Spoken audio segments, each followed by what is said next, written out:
When people came to homestead here in Iowa in the 1840s and 1850s, the priorities were, first of all, that you built a shelter for your family.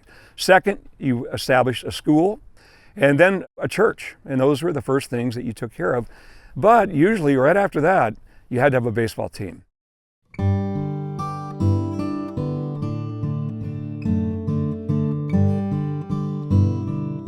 In the late 1800s, the sport of baseball emerged as America's pastime.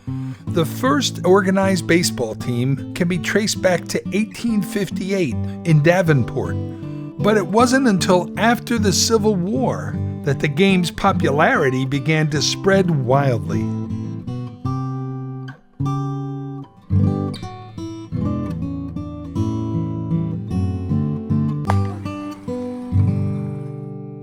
There was oftentimes a lull in the fighting for anywhere, from weeks to months. And baseball games would break out.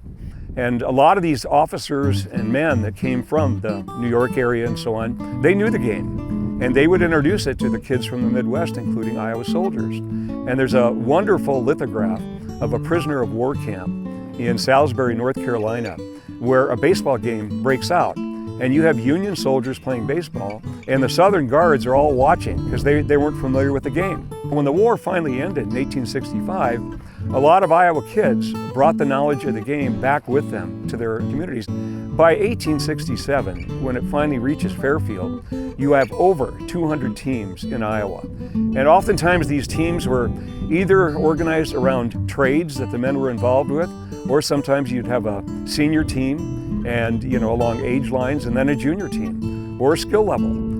It was a tremendous honor to be a player on the starting team for your community, and that's how important these things were. Fairfield fields its first team in early 1867. They put the club together in late May. Less than 3 weeks later, they have a second team. The first team, they were called the Jeffersons. The second team was called the Mechanics. And what you'll see is they initially played inter-squad games, and they would have a starting nine and they would have a second nine. And oftentimes it was simply based on, if you had any experience, sometimes on age.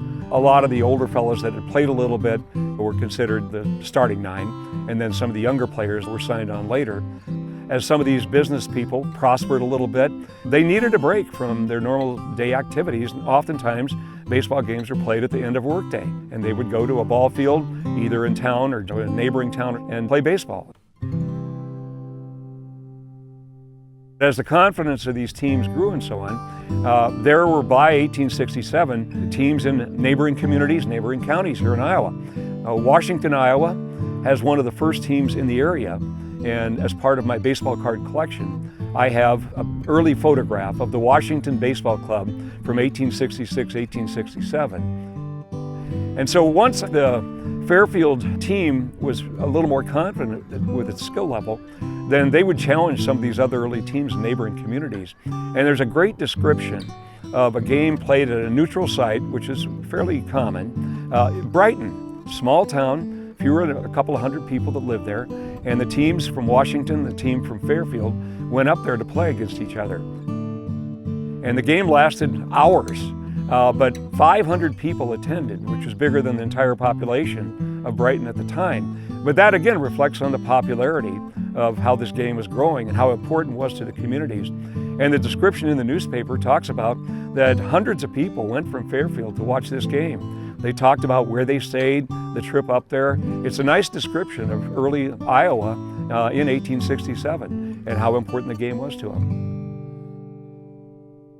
But in the end, the more experienced Washingtons had defeated Fairfield's up-and-coming Jefferson team 54-35. At the close of the game, 3 cheers were given for each club, and 3 cheers for the game of baseball.